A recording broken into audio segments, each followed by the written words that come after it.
Just then, my aunt burst into the room and she practically knocked Henry into the wall. Billy! I'm okay, Auntie. She hugged me, almost squeezing the breath out of me, and started kissing me 1,000,000 times on my face. I love her too, but that's saliva. Ugh. Okay, back to the story. I'm so sorry, sweetie. I'm just so happy you're okay. I'm so grateful how you cared for my little girl. Henry smiled and walked out of the room. I turned and snapped on my aunt. I'm not a little girl. How could you embarrass me like that? Come on, Miss Fast and Furious. We'll talk about it on the way home. As we drove away, I stared at the huge mansion and dreamed that one day I would marry Henry and we would be just like David and Victoria Beckham. Later at home, all I could think about was seeing Henry again, and I tried to think of an excuse to go back there, but nothing was available. Could I say I wanted to be a doctor and he could help me study? Could I say I left my favorite lip gloss at his house? Then my aunt poked her head into my room. I made a basket of muffins to say thank you to Henry. I sprung off my bed like it was a trampoline. I'll take them to him. I hurried past her to grab the basket from the kitchen. She playfully teased me as I ran out the front door to the bus stop. You sure you don't need a minute to think about it? Did she know? Did she plan this just to give me a reason to see him? I didn't really care why. Only that I was gonna go see the love of my life. Okay, the new love of my life. My plan was to surprise Henry in the mansion garden, and when he saw me, he would grab me and kiss me. As I approached the double doors to the garden, I could see the back of Henry's head. My aunt made these free. I stopped in my tracks because I realized that he was actually cuddling with a beautiful lady. Oh, I didn't realize you had company. They both stood up, and Henry introduced Wendy, his fiancée, to me. She didn't like me and talked down to me just to make me feel small. Oh, hello, Billy. Henry has told me all about your harrowing experience. How adorable.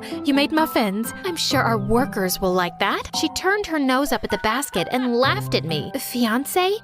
Yeah, nice to, here. I pulled out my phone, pretending to get a call. Oh, I better take this.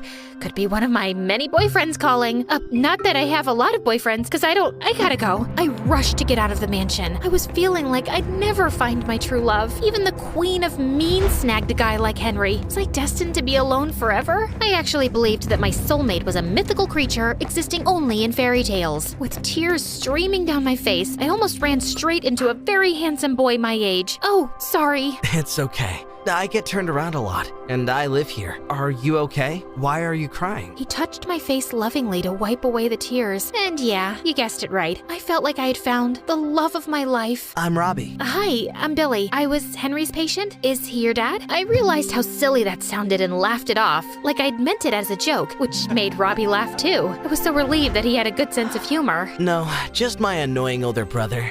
I don't have any siblings, but I can totally see how he might be annoying. Yeah, and especially with all of this wedding stuff. Every day, flowers, napkins. Boring. We both laughed again. Are you free tomorrow? We can grab a cup of coffee. Is he asking for a date? Before I could say anything, he took the phone from my hand and entered his number. As he handed it back to me, he caressed my hand and looked deep into my eyes, making me weak in the knees. But he caught me before I dropped. Man, that must run in the family. There. Now you can have me anytime you want me. Just as I was about to answer him, I felt someone put their hand on my shoulder. It was Henry, and he whispered in my ear. Sorry about my fiancée. She's very protective of me. I'll take you home. I need to thank your aunt for the muffins.